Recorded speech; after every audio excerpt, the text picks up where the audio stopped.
लोकसभा चुनाव के बीच कांग्रेस नेता लगातार विवादास्पद बयान दे रहे हैं। इस बीच तेलंगाना के मुख्यमंत्री रेवंत रेड्डी ने पुलवामा आतंकी हमले की बात की गई। ये स्ट्राइक पर एक बार फिर सवाल उठाए हैं विपक्षी खेमे के नेताओं ने, जिस पर बीजेपी ने कांग्रेस को आड़े हाथ लिया, तीखा हमला बोला। क्या कहा, सुनिए पहले आप।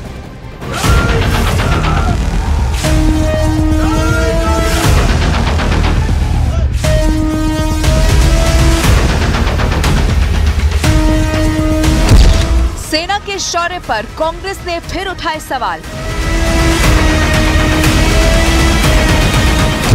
एक और कांग्रेस नेता का छलका पाकिस्तान प्रेम। सर्जिकल स्ट्राइक पर रेवंत रेड्डी का बेतुका बयान।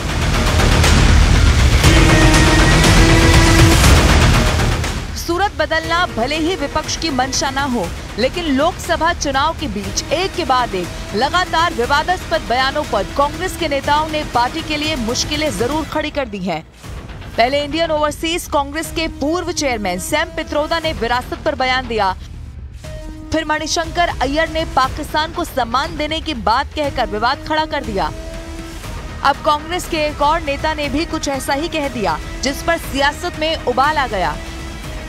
तेलंगाना के मुख्यमंत्री रेवंत रेड्डी ने साल 2019 में पुलवामा आतंकी हमले और पाकिस्तान के बालाकोट में एक आतंकवादी ठिकाने पर भारत की जवाबी हवाई हमले पर सवाल उठा दिए। सर्जिकल स्ट्राइक हुआ नहीं हुआ किसी को पता भी नहीं आज तक। सीएम रेड्डी ने प्रधानमंत्री पर आरोप लगाया कि वो बालाकोट एयर स्ट्राइक के नाम पर राजनीतिक फायदा उठाने की कोशिश कर रहे हैं। पुलवामा इंसिडेंट होने के बाद सर्जिकल स्ट्राइक में पॉलिटिकल बेनिफिट लेने के लिए मोदी जी कोशिश कर रहा है। मेरा सवाल यह है कि मोदी जी को, भाई आप क्या कर रहा है? पुलवामा इंसिडेंट क्यों हुआ है, क्यों होने दिए? देश की सुरक्षा आप क्या कर रहा है?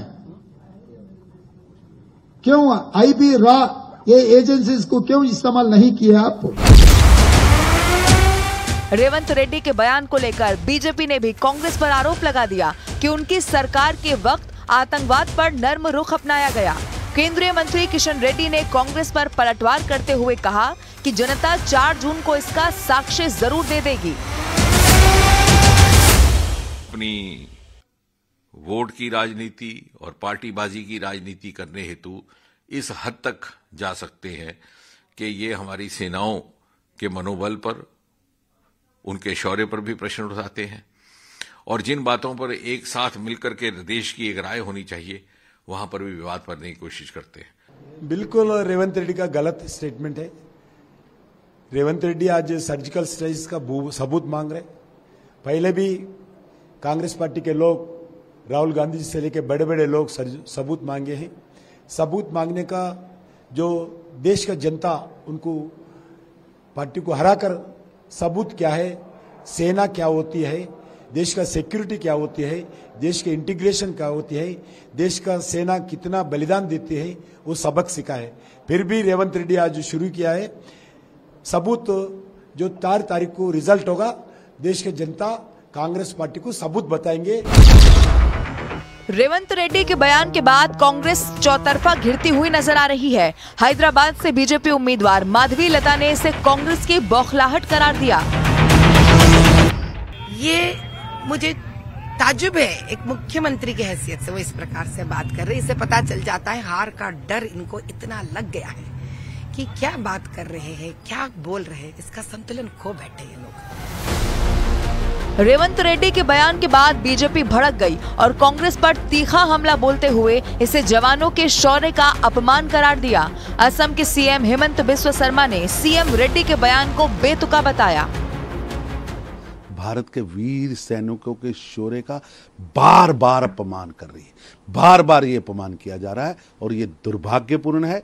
रेवंत रेड्डी को पूरे देश से और श्रीमती सोनिया गांधी को, राहुल गांधी को देश से माफी मांगनी चाहिए। सर्जिकल स्ट्राइक में सवाल उठा रहा है, लेकिन आज पाक ऑक्युपाइड कश्मीर में भारत का पताका भी होस्ट हो रहा है। आप उनको थोड़ा बताइए कि सर्जिकल स्ट्राइक में आप वो सवाल उठाने का बात छोड़ दो। देश में थोड़ी ही देर में, अगली थोड़ी ही साल में पाक ऑक्युपाइड कश्मीर भी हमारा देश में आ जाएगा। लोकसभा चुनाव के लिए प्रचार जोर शोर से चल रहा है और पार्टियों के बीच आरोप प्रत्यारोप का सिलसिला भी जारी है। लेकिन सेना की वीरता पर सवाल उठाकर सीएम रेवंत रेड्डी ने सियासी तपिश को और हवा दे दी है।